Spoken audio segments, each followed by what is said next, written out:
Heading down to Little Beach with my mate Benny. It's a walking camp, so I'm glad we didn't book it. Go and check out the beach, maybe go for a swim. I know Ben will, he said he's itchy, so he's been swimming in the river.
Little Beach is located 20 minutes from Gosford. It is a National Parks and Wildlife managed site, of which you can meet the rangers several times a day as they do their rounds. There are 6 walking campsites that you can access once you have walked the 600 metre access path down to the beach. Bookings for camping are done online, and as of January 2019, they are $17 per adult and $8.50 for children from 5 to 15 years. The sites have well maintained grassy areas with plenty of room for up to 4 people per spot.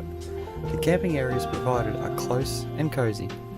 Toilets and bins are provided to help keep Little Beach beautiful and clean and pristine. At low tide, the beach provides a scenic rocky shore for you to explore, or even a little spot of fishing from the rocky highlands. At high tide, the rock shore can become submerged, leaving a small petite sandy beach for you to enjoy. There is no camping on the beach, as tides can be unpredictable. Once you have checked out the rock pools and had your swim amongst the natural sea grasses, you can take a scenic walk along Bouddi Coastal Trail. After a day's play, you will be able to enjoy warm barbecue dinners with the provided stainless steel gas barbecues. When you wake in the morning, all refreshed from listening to the sounds of the waves during the night, you're only a short walk back up the forest path to the car.